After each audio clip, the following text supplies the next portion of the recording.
Bonjour, nous voici au 17e dimanche du temps ordinaire. Pendant quelques semaines, nous allons arrêter la lecture de l'évangile de Marc pour cette année. Effectivement, pendant cette fin du mois de juillet, puis pendant le mois d'août, nous allons lire le chapitre 6 de l'évangile de Jean. Un long discours de Jésus que l'on appelle habituellement le discours du pain de vie. Ce dimanche, nous allons entendre, pour commencer, les événements qui vont amener Jésus à tenir ce discours. Écoute. En ce temps-là, Jésus passa de l'autre côté de la mer de Galilée, le lac de Tibériade. Une grande foule le suivait parce qu'elle avait vu les signes qu'il accomplissait sur les malades. Jésus gravit la montagne et là, il était assis avec ses disciples. Or, la Pâque, la fête des Juifs, était proche. Jésus leva les yeux et vit qu'une foule nombreuse venait à lui. Il dit à Philippe, « Où pourrions-nous acheter du pain pour qu'ils aient à manger ?» Il disait cela pour le mettre à l'épreuve, car il savait bien, lui, ce qu'il allait faire.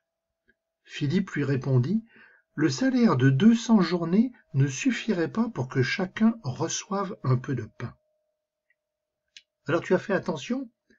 Une fois de plus, on se retrouve à proximité de ce grand lac, au nord de la Galilée, ce lac où beaucoup d'épisodes de la vie de Jésus se passent.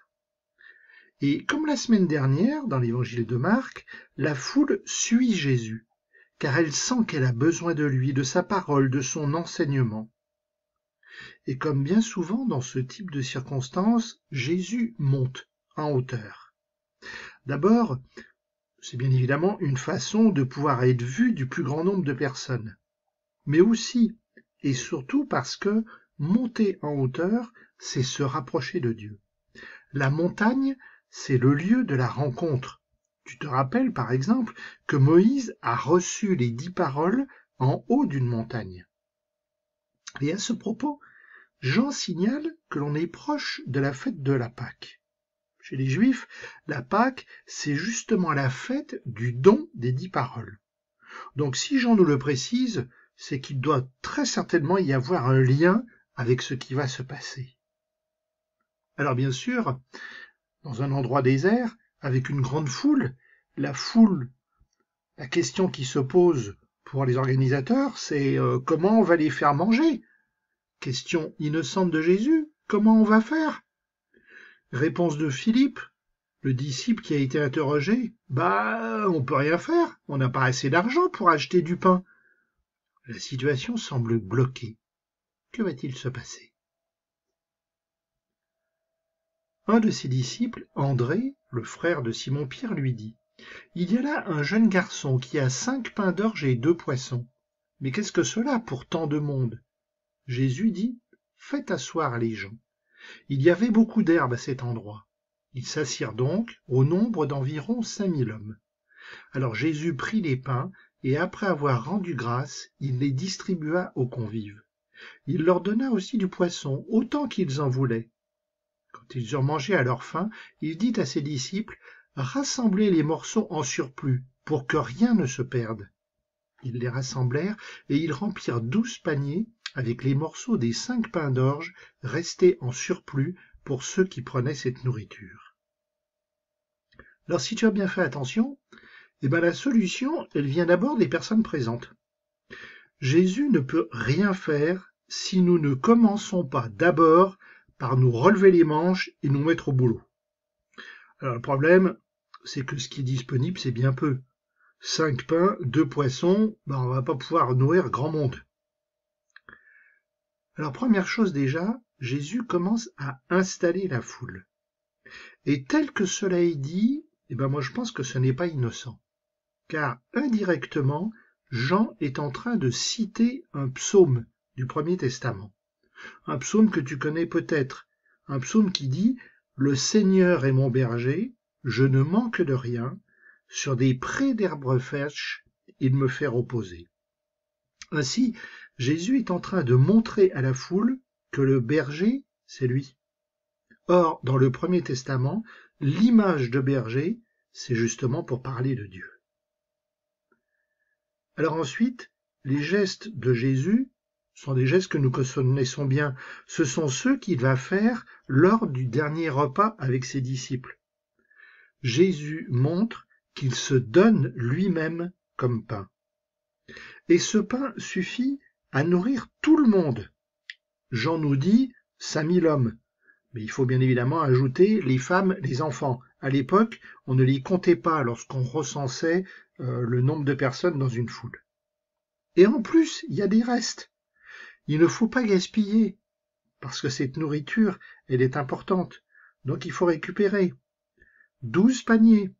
Alors bien sûr, c'est symbolique, comme tous les nombres dans la Bible. 12, c'est le nombre des tribus d'Israël. C'est donc une façon de dire tout le peuple.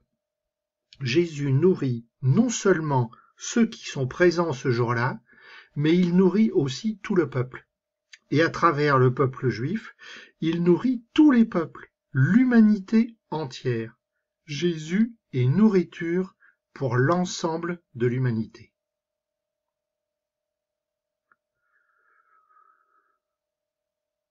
À la vue du signe que Jésus avait accompli, les gens disaient « C'est vraiment lui le prophète annoncé, celui qui vient dans le monde. » Mais Jésus savait qu'ils allaient l'enlever pour faire de lui leur roi. Alors de nouveau, il se retira dans la montagne, lui seul. Encore une fois, tu as bien entendu, habituellement, pour parler des actions inexplicables de Jésus, les évangélistes emploient le terme de miracle. Mais Jean, lui, emploie toujours le terme de signe. Alors je crois que c'est important de bien faire attention à notre façon de nous exprimer.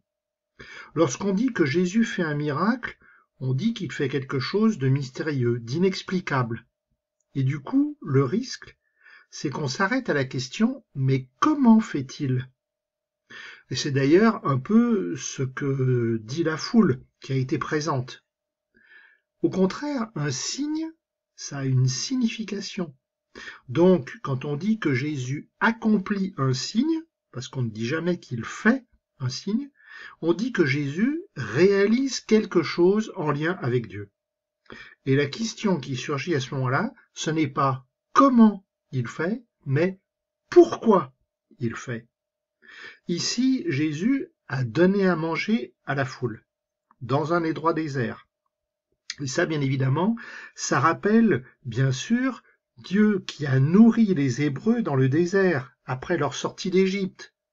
Jésus accomplit le projet de Dieu de prendre soin du peuple, comme un berger prend soin de ses brebis. Mais je pense qu'on peut ajouter un autre pourquoi. Tu as peut-être déjà entendu le proverbe « ventre affamé n'a pas d'oreille ». Je suis sûr que ça t'est déjà arrivé.